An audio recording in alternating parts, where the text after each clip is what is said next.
আসসালামু আলাইকুম এভরিওয়ান। আজকে আমরা এই ম্যাথের সমাধান দেখব। আমাদের এই চ্যানেলে আপনাদের জন্য বিভিন্ন চাকরির পরীক্ষার বিভিন্ন ম্যাথের সমাধান চলছে। কাইন্ডলি আমাদের চ্যানেলটিকে সাবস্ক্রাইব করে দিবেন। তো চলুন এখন আমরা এই ম্যাথের সমাধানে নেমে পড়ি।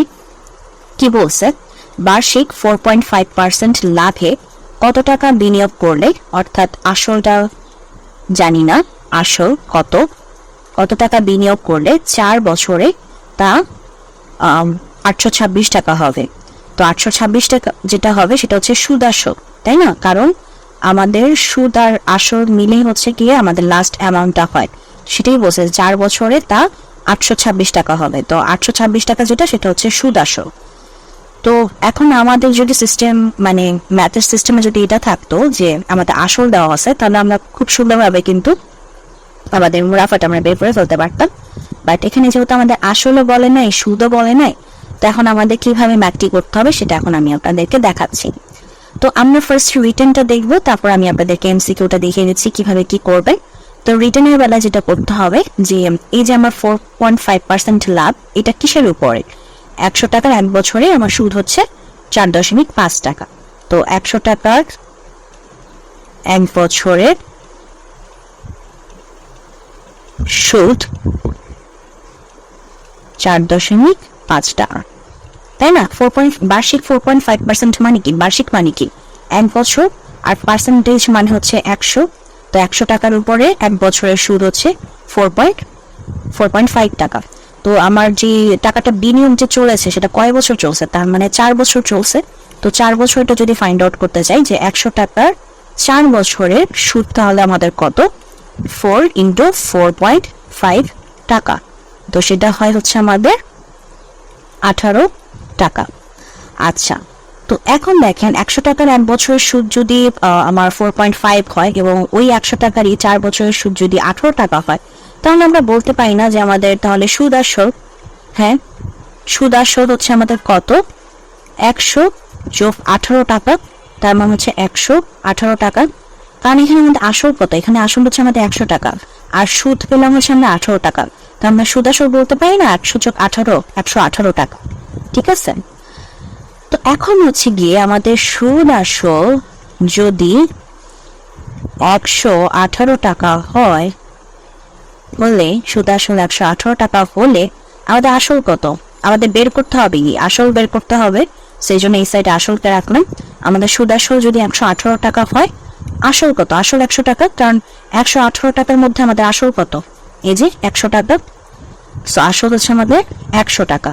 তাহলে সুদ আসল যদি 1 টাকা হয়, তাহলে আসল হবে আমাদের 100 ভাগ 118 টাকা। এখন আমাদের সুদ আসল কত দেওয়া আছে আমাদের প্রশ্নে? সুদ আসল আমাদের দেওয়া আছে 826 টাকা। তো সুদ আসল যদি আমাদের 826 টাকা হয়, তাহলে আমাদের আসল কত হবে? 100 গুণ 826/118 টাকা। তো এখন যদি আমি কাটাকাটি করলে আপনারা এটা কাটাকাটি যদি করেন, তাহলে দেখবেন কাটাকাটি করে আপনাদের অ্যান্সার আসে হচ্ছে গিয়ে 700 টাকা। তো বেসিক্যালি আমাদের আসল হচ্ছে গিয়ে এটাই হচ্ছে আমাদের আসল বা পি, সেটাই হচ্ছে আমাদের 700 টাকাই হচ্ছে আমাদের অ্যান্সার। তো যখন ব্রিটেনে আসবে তখন অবশ্যই আপনাকে এভাবে সুন্দর করে সাজিয়ে ভেঙে ভেঙে লিখতে হবে। এখন যদি এমসিকিউতে আসে তখন কি করবেন? এমসিকিউতে তার এত বড় লেখার সময়ও নাই, সুযোগও নাই, তাই না? তখন যেটা করবেন, একটা সূত্র মাথায় রাখবেন, সেটা হচ্ছে যে A = P + I। এ মানে কি? এ মানে হচ্ছে সুদ আসল, এ মানে হচ্ছে সুদ আসল। পি মানে কি? পি মানে হচ্ছে আসল। আই মানে কি? আই মানে হচ্ছে সুদ।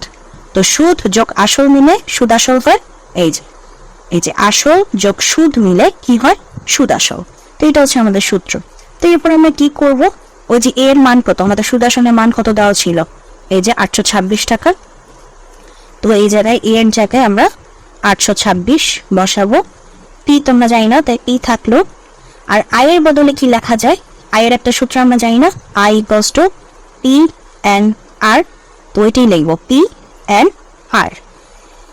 এখন যদি আমরা পি কমন নেই, তাহলে কত হয়? 1 + এন আর, রাইট, 1 প্লাস এন আর। এরপরে তারপর হচ্ছে যদি আমরা পিটা রাখি, তারপরে 1 থাকলো, আমাদের এন এর মান কত? আমাদের এন এর মান হচ্ছে 4 বছর, ওই যে এন এর মান 4 বছর, এন এর মান হচ্ছে আমাদের 4 বছর। আর আর এর মান কত? আর এর মান হচ্ছে ওই যে 4.5, এটা হচ্ছে আমাদের আর এর মান 4.5/100। আচ্ছা, তো এরপর যে পি থাকলো, পি তো থাকবে তার মতো 1 প্লাস 4ও থাকলো। এখন যদি আমরা কাটাকাটি করি, এই যে দশমিক যদি উঠাই দেয় তাহলে আরেকটা শূন্য এখানে বসবে, রাইট, আরেকটা শূন্য বসবে। তো এখন যদি আমি 4 দিয়ে 1000-কে কাটি তাহলে যেটা হয় হচ্ছে 250, 4 25 100 আর একটা যে জিরো, এক্সট্রা জিরো, 250।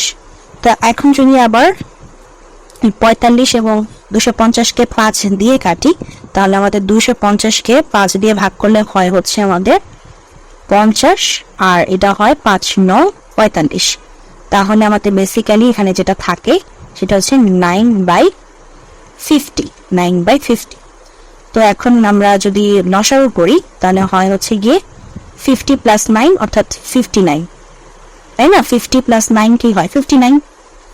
তো এখন আমরা এটাকে লিখতে পারি এ পাশে যদি নিয়ে আসি 59p/50 আর ইকুয়ালস টু যে এর মান, এর মানটা বসিয়ে আসবেন, আমি ম্যাথ করার জন্য আর দেখাইনি, 826।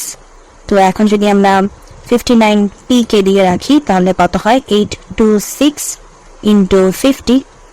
তো এখন যদি আমরা p এর মান বের করতে যাই, 826 ইন্টু 50/59। দেখেন ক্যালকুলেটরে বসিয়ে বা হাতে যেভাবে করতে পারে 3 দিয়ে ভাগ করে দেখবেন যে অ্যান্সার ওই 700 টাকাই আসে, ঠিক আছে? তো এটা হচ্ছে আমাদের, মানে যদি এমসিকিউতে আসে তাহলে এমসিকিউতে হচ্ছে আপনি এভাবে সমাধান করবেন, আর রিটেনে আসলে এভাবে সমাধান, ঠিক আছে? তো এটাই হচ্ছে মানে আজকে প্রশ্নের সমাধান। যদি ভিডিওটি ভালো লাগে অবশ্যই ভিডিওতে লাইক দিবেন, চ্যানেলটিকে সাবস্ক্রাইব করবেন। ভালো থাকবেন।